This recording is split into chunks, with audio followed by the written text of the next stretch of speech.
Bonjour à tous, nouvelle vidéo aujourd'hui où je vais vraiment lancer un cri du cœur. C'est une pensée, c'est un thème récurrent dans mon esprit depuis pas mal de temps et je voulais absolument vous en parler. Peut-être que ça ne restera qu'un ressenti uniquement personnel. Avant tout, n'oubliez pas de vous abonner, de liker, de partager au maximum cette vidéo, de me suivre sur Twitter, sur Instagram. De toute façon, vous avez tous les liens en dessous de la vidéo. Merci à tous ceux qui me rejoignent sur Twitter, Instagram. Nous sommes quasiment 10 000 et sur YouTube. Mais avant tout, comme vous le savez, générique.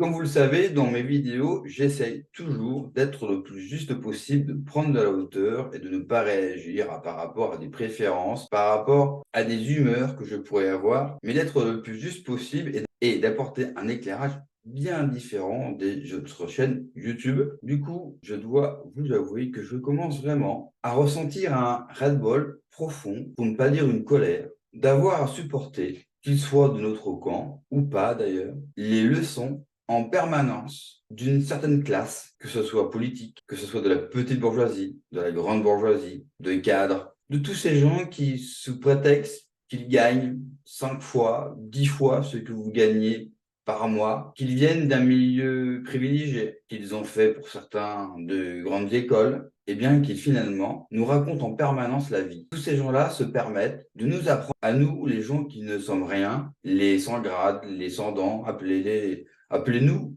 comme vous voulez, en permanence, nous devons subir leur arrogance, leur mépris. Alors pour certains, cela est déguisé sous couvert de populisme, de patriotisme, sous couvert de la sainte et sainte cause, pour laquelle d'ailleurs nous devons toujours donner au pot. C'est marrant parce que d'un côté, nous sommes des vaches à lait et de l'autre, nous sommes également des vaches à lait. En fait, à aucun moment, nous, les pauvres gens que nous sommes, nous voyons d'un côté ou de l'autre le bénéfice de notre travail.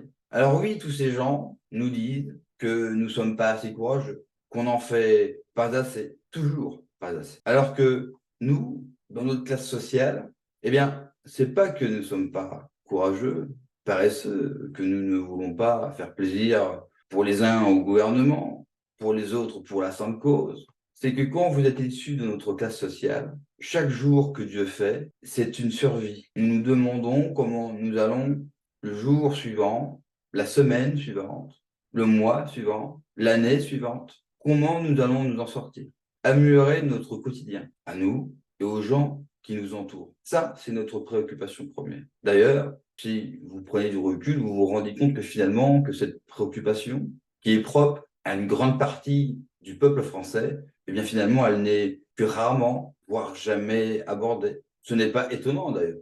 Comment tous ces gens qui vivent grassement, qui croquent la vie à pleines dents, pourraient comprendre la place que nous avons de cette frustration que nous vivons, de cette arrogance, de ce mépris en permanence. Les uns ne nous écoutent pas, les autres font semblant de nous écouter, mais finalement, à quel moment nous avons vraiment la parole? Que trop peu, malheureusement. Bien souvent dans un chat, lors d'un live YouTube, où là, nous pouvons demander à notre égérie ce qu'il pense de telle ou telle situation et lui déclarer notre amour. Mais finalement, nous sommes trop peu écoutés. Et d'ailleurs, ça se ressent parce que une large partie de nos compatriotes qui sont dans la difficulté, pour qui ce pays a encore une valeur, eh bien, ne se déplacent guère dans les urnes pour voter pour ces gens qui pourtant nous alertent au quotidien sur les menaces. Vraiment, je ne supporte plus tout ça. Il y a une chose que beaucoup ne comprennent pas. Le peuple, nous ne réclamons pas de gagner 5 000 € par mois.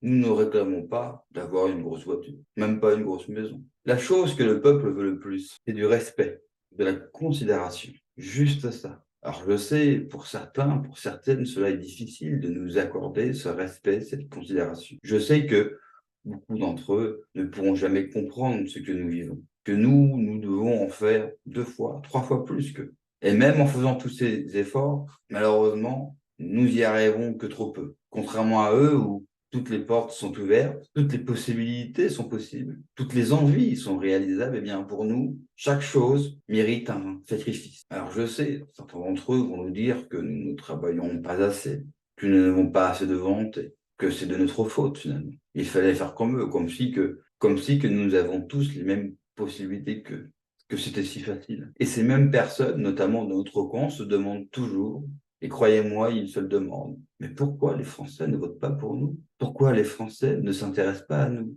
Mais à quel moment vous les écoutez? À quel moment vous prenez le temps, le soin de les écouter? Pas de faire des grands meetings, des grands discours, des phrases toutes faites pour faire le buzz, pour vous faire remarquer, pour que les gens cliquent en masse sur vos vidéos, donnent dans la cagnotte Tipeee, mais juste de les écouter, de les considérer pour qu'ils sonnent, de considérer leur vie, leurs souffrances, leurs envies. Mais j'ai bien peur que cela est bien trop difficile à demander à certains. Car pour eux, leurs comptes en banque leur suffisent pour nous raconter la vie, nous faire la leçon comme un élève devant son professeur. Mais ce qu'ils ne comprennent pas, c'est qu'une grande partie du peuple n'a pas grand-chose à apprendre d'eux. Le peuple, par son essence, a une logique, a une intelligence qu'ils ne posséderont jamais. Alors oui, ils possèdent beaucoup, et nous possédons très peu. Et pour certains, pour beaucoup d'entre nous, rien. C'est vrai. Mais nous, peuple, sans dents, les gueux, les pauvres, nous avons une chose pour nous, c'est la dignité. Et par cette dignité, une certaine grandeur qu'eux ne peuvent pas connaître. La seule chose qu'ils connaissent, c'est cette arrogance qui caractérise maintenant beaucoup de cette classe sociale si méprisante. Finalement, la seule chose que je peux leur souhaiter, c'est qu'un jour le vent ne se lève pas. Car je ne suis pas sûr qu'une grande partie du peuple français, qui pour l'instant est resté paisiblement chez lui, est resté pacifique, bienveillant. Je ne suis pas sûr qu'un jour, il ne bascule pas, à force de mépris, d'arrogance, à force de ne pas les écouter. Peut-être qu'un jour où leurs efforts, leurs sacrifices ne suffiront plus. Eh bien, eux aussi, comme certains d'autres Français, ont basculé dans la violence, comme on a pu le voir il n'y a pas longtemps, dans ces fameuses émeutes. Eh bien, peut-être que cette branche de la population passera par une certaine violence, mais ne la dirigera peut-être pas forcément vers ceux qu'on peut croire. Et je crois même que cette bascule sera inévitable, tant certains, certaines qui, par leur salaire, leurs moyens économiques, se permettent à peu près tout avec nous. Et je le répète, qu'ils soient du camp d'en face ou même de notre camp, regardez autour de vous. Combien de ceux que vous aimez, que vous écoutez, viennent de votre classe sociale, de nos rangs? Combien de personnes on voit arriver, on ne sait absolument pas qui ils sont. La seule chose que nous pouvons savoir, c'est qu'ils ont fait une grande école, qu'ils appartiennent au même milieu, et du coup, ils ont pu écrire un livre, être rémunérés avec ça. Et ensuite, ils enchaînent les différents plateaux YouTube pour nous expliquer à nous ce qu'il faut penser, les dangers futurs de la société et du monde, parce que nous sommes bien trop bêtes, bien trop ignares pour comprendre les difficultés de la vie et les difficultés que nous allons devoir affronter. Je pense que beaucoup devraient se remettre grandement en question et faire preuve, et je sais que c'est difficile pour eux, d'humilité. Car vous savez, vous pouvez posséder énormément. Vous pouvez vous croire à l'abri. Mais je crois que dans le monde dans lequel nous vivons, personne ne peut se croire réellement à l'abri. Et on devrait tous apprendre l'humilité. Alors la seule chose que je peux leur dire, que vous vous gavez, très bien, que vous profitez des joies de la vie, c'est une chose. Mais s'il vous plaît, faites-le en silence.